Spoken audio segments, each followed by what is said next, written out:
Hello, Gold Club members. It's Ron and Debbie. We're back for another edition of Ask Ron. All right, Ron, our first question is from Kimberly York from Ohio. Hello, Kimberly. And I bet the weather sucks up there today. It sucks here, too. Yes. It's very cold. Today. Okay. She says, while at my local RIA meeting, there were many licensed realtors, investors in the group, and they said that they could lose their license if they gave non-licensed people referrals and collected a fee because of something called the RESPA Act. Mm-hmm. This act also covered mortgage brokers and insurance agents. How would you compensate realtors for deals they bring you and not violate these rules? Well, that's entirely up to the realtor. If they think you can't compensate them, then you can't compensate them. It's really no more complicated than that.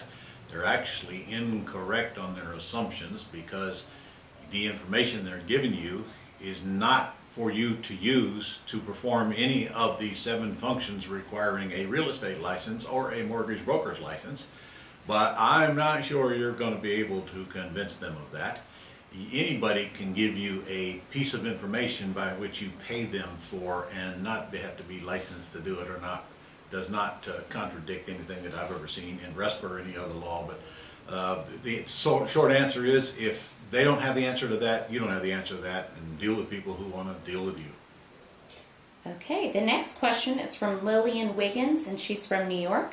Hello, Lillian. She says, hi Ron, in your training guide, Take It to the Next Level, you mentioned that you listened to a 12 cassette set in the early 70s to help you with self-esteem from Paul J. Meyer. I did. Do you have the name of that training? The current website for him has many different categories and CDs. I do. It was 12 CDs back then, and it was called The Dynamics of Personal Motivation by Paul J. Meyer. And I don't know if it's offered today or not, but that was SMI, Success Motivation Institute. Okay. All right, next is from Kevin Roberts from California. Hello, Kevin. Ron, I want my SEP IRA to buy a property for cash. However, the property needs work and not enough cash in my IRA to cover the costs. I have a private lender who is more than willing to put a loan on the property. But A, is it allowed? Yes. B, what's the penalty I will pay for using the borrowed money? Okay. A, it is allowed as long as you do not personally guarantee the debt.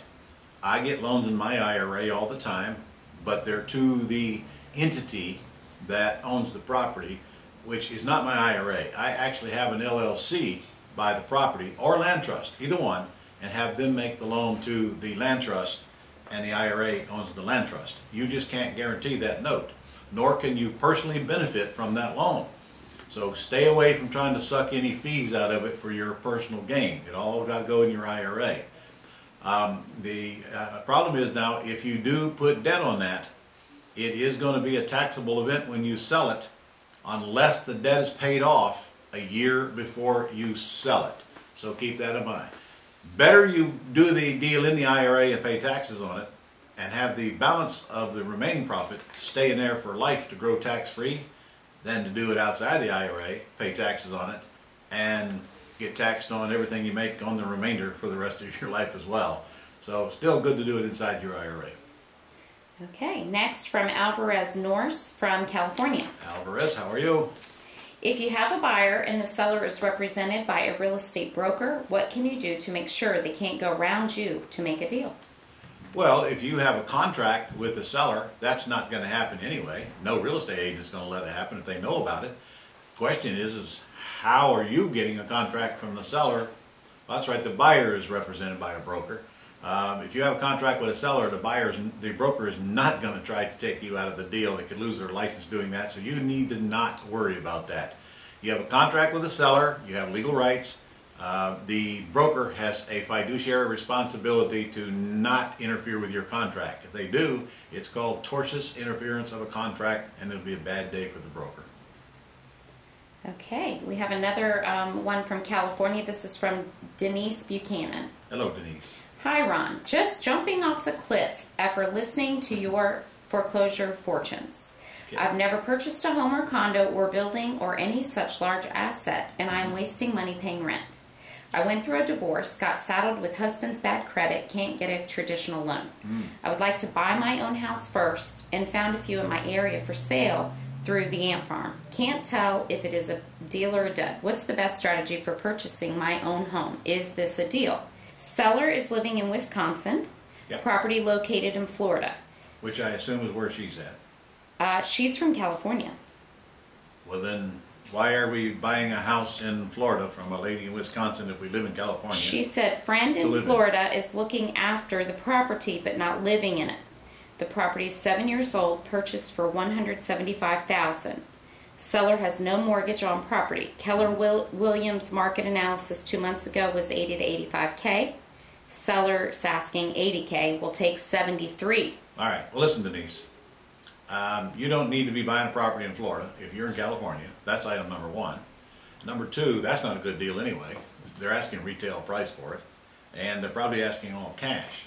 Back to your first question, is how do you find a home to live in? The answer is you either buy it with owner financing or you lease purchase it.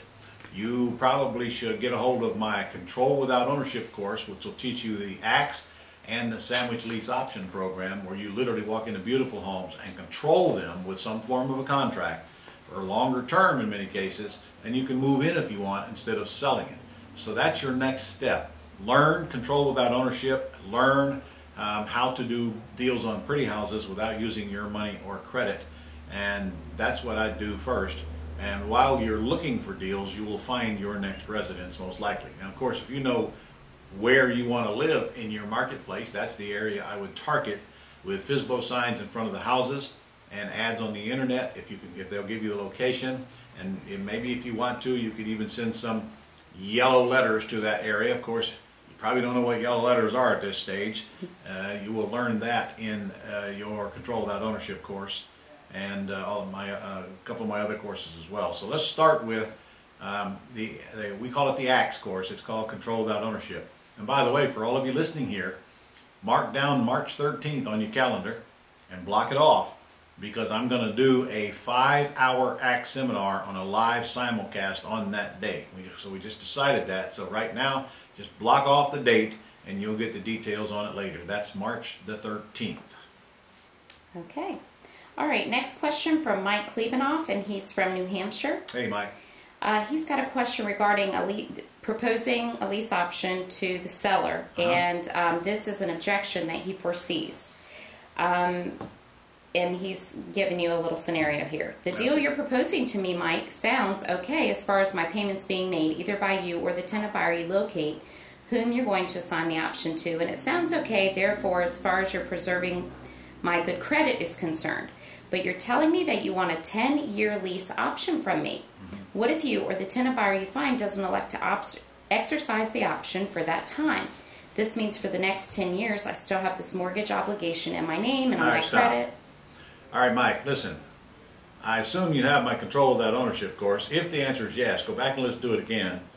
And you'll see that the only time you ever get a 10-year lease option is if the seller is over-leveraged. And if that's the case, you're not going to hear that objection. If they're not over-leveraged, you're not going to get a 10-year lease option. You're going to get a 2 or 3 or 4 or hopefully a 5-year lease option. And you're going to probably have more restrictions on you than if the seller is over-leveraged. So what? If you're assigning your contract, if you get a 1-year lease option even, or a 2-year, you're going to still assign that to a tenant buyer and they're going to take over the debt. Therefore, you won't have that objection. Back to your objection, however, if your question was, well, A, number one, how do I know they're not going to tear up my house? The answer is you don't, and you shouldn't do this if you think that's going to keep you awake at night. However, I am going to get some substantial deposit out of them, and you're going to get to approve them before they move in.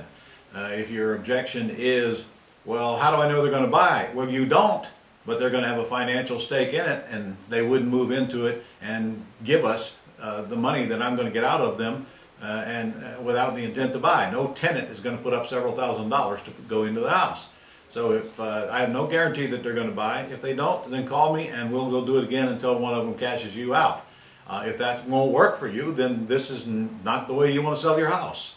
So quit worrying about objections that you're likely not going to hear. However, every single one of them are addressed in my Control Without Ownership course. So again, if you don't have it, I'll also see you on March the 13th, where we're doing a live 5-hour simulcast. Okay. All right. Next is from David Safek, who I believe is how you pronounce his last name. From where? Florida. Florida. All right. Okay, he was watching lesson 46 and taking notes. He would like to know, if he owns 5 properties, do I have to establish a separate LLC for each land trust that will own one specific property, or can I own one LLC that controls all 5 land trusts, each land trust with one property? Dave, you should have 1 land trust per property, and as to how many LLCs, that's, there's no answer for that. It's just whatever makes you feel comfortable. The only reason that I even suggested that if you're going to hold 5 properties in land trust, they all be not more than that in one LLC is because the eggs are not all in one basket. If something happens to that LLC, then those 5 properties are at risk. If something happens to one of those land trusts, only it's at risk. But if you go cramming 10, 12, 15, 20 properties all in one entity, then that whole entity's at risk for anything that might happen. So really it's as simple. Just take title to your properties in a land trust, one house, one trust. I don't care if you ever have an LLC. You can operate those all as single properties and file a Schedule E on your tax returns for each one of them, even if they're never owned in an LLC. They can be owned in your name, you and your wife's name jointly. In Florida, I would suggest you do, you and your wife, if you're married, tenants by the entirety as the beneficial interest of the land trust. That's your safest way to own them. And then if you don't want to put them in an LLC, don't worry about it. You probably need to get a little bit more clarity on it before you go getting a bunch of LLCs anyway. I don't want any of you to go out and start entities if you're not crystal clear on what you want the entity for and exactly what purpose you want it to serve. Get that square in your head, and then if you need the entity, fine. So, by the way, pretty soon we here at Global will be setting up your entities for you, because I know that's another hole we need to plug for you. By the way, keep on the lookout, because we've also got a credit cleaning company also putting together a package where they'll literally take your buyer, put them in the credit cleaning, and when the credit clean is clean to the point to where we think they can get them a loan, they'll take them right on and they'll put them with a lender, and they'll work with them right up till the day that the lender closes their loan for them. So you don't have to do any of that stuff. They're going to screen them ahead of time for you, send you the package, and then take them to the lender when they're ready to get them. Hey, we're doing everything we can to make this job easier and easier and easier for you guys. Every week that goes by, more and more stuff is getting done for you. Be glad you are here. There's no place like this place anywhere near this place. All right, Debbie, we got any more? That's it. Okay. All right, I'll see you guys next week. Go warm up. Don't let this cold weather stop you from doing deals. This is actually a great time to do deals because many of your buyers are dormant right now. But when sellers have to move, they have to move. So get out there and get some deals working while everybody else is complaining about the weather and hibernating and looking for something to bellyache about. See you next week.